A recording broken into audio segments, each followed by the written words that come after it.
Assalamualaikum warahmatullahi wabarakatuh. Saya Khalifah Tri Febiola dengan nomor NIM 203200155. Baik, di sini saya akan menjelaskan tentang gaya komunikasi anak dalam program inklusi sosial. Gaya komunikasi anak dalam program inklusi sosial dibagi menjadi 3 bab. Yang pertama yaitu pengertian program inklusi sosial, dan yang kedua ada macam-macam gaya komunikasi anak, dan yang ketiga pentingnya gaya komunikasi anak dalam program inklusi. Yang pertama saya akan menjelaskan apa yang dimaksud dengan program inklusi sosial.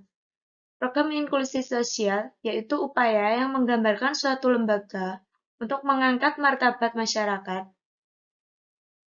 dan kemandirian individu yang sebagai modal utama untuk mencapai kualitas hidup yang lebih baik. Program inklusi sosial pada anak dapat dilihat melalui sekolah berbasis pendidikan inklusi atau sekolah inklusi. Sekolah inklusi yang merupakan sekolah anak yang berkebutuhan khusus ikut berbaur dalam kelas reguler bersama anak-anak berkebutuhan khusus pada tingkat tertentu yang dianggap masih dapat mengikuti kegiatan anak-anak lain, meski memiliki keterbatasan. Selanjutnya yaitu saya akan menjelaskan tentang macam-macam gaya komunikasi anak. Macam-macam gaya komunikasi anak dibagi menjadi 5. Dalam penerapannya, pasti akan terjalin komunikasi antar individu, namun dalam pelaksanaannya, pastilah terdapat kendala. Kendala tersebut biasanya terjadi karena anak-anak yang berkebutuhan khusus ini terkadang ketika diajak komunikasi, sangat sulit diajak untuk kerjasama. Mereka mudah terdistraksi dengan hal-hal remeh dan terkadang malah sibuk sendiri serta tidak dapat memusatkan perhatian mereka ke lawan bicara. Untuk itu, dalam berkomunikasi dengan anak berkebutuhan khusus, supaya dapat menimbulkan hubungan baik antar individu dan dapat berjalan dengan lancar, dalam program inklusi sosial, gaya komunikasi anak dapat berperan penting dalam memfasilitasi partisipasi mereka dalam kegiatan sosial. Baik, berikut adalah beberapa gaya komunikasi yang sering digunakan dalam program inklusi sosial untuk anak. Yang pertama yaitu gaya komunikasi terbuka. Pendekatan ini mendorong anak-anak untuk berbicara secara terbuka dan jujur tentang perasaan, kebutuhan, dan pengalaman mereka. Komunikasi terbuka menciptakan lingkungan yang aman dan mendukung bagi anak-anak untuk berbagi dan berpartisipasi aktif dalam kegiatan inklusi sosial. Dan yang kedua yaitu ada gaya komunikasi visual. Banyak anak dengan kebutuhan khusus memiliki kesulitan dalam berkomunikasi secara verbal. Oleh karena itu, komunikasi visual seperti gambar, kartun, ataupun papan pesan dapat membantu anak-anak menyampaikan sebuah pikiran mereka dan keinginan mereka lebih jelas dan lebih efektif.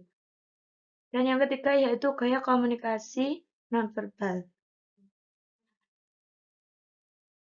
Komunikasi nonverbal ini mengekspresikan sebuah wajah, gerakan tubuh, dan bahasa tubuh dalam bentuk komunikasi nonverbal yang dapat membantu anak-anak dalam program inklusi sosial untuk menyampaikan sebuah pikiran dan emosi mereka.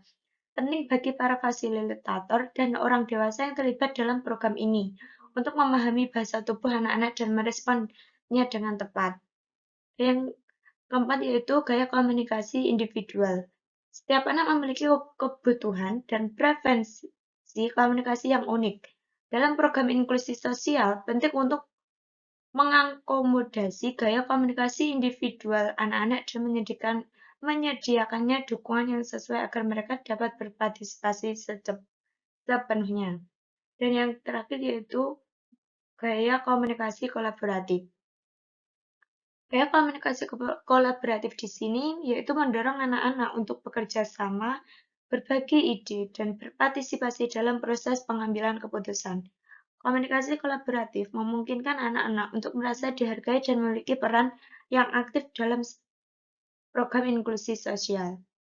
Baik, selanjutnya saya akan menjelaskan tentang pentingnya gaya komunikasi anak dalam program inklusi. Yaitu yang pertama, pentingnya gaya komunikasi pada anak program inklusi yaitu Melatih berbicara dan berkomunikasi dengan orang lain sangat penting untuk dilakukan bagi anak berkebutuhan khusus. Karena ini berguna bagi perkembangan anak supaya terbiasa berinteraksi dengan orang-orang di sekitarnya. Komunikasi yang tidak baik pada anak berkebutuhan khusus dapat menimbulkan sebuah masalah, karena berdasarkan pengalamannya, banyak anak dengan anak berkebutuhan khusus tersebut tidak dapat mengungkapkan apa yang diinginkannya, karena keterbatasan sebuah bahasa, sehingga sang anak pun merasa menangis dan marah, dan lain sebagainya.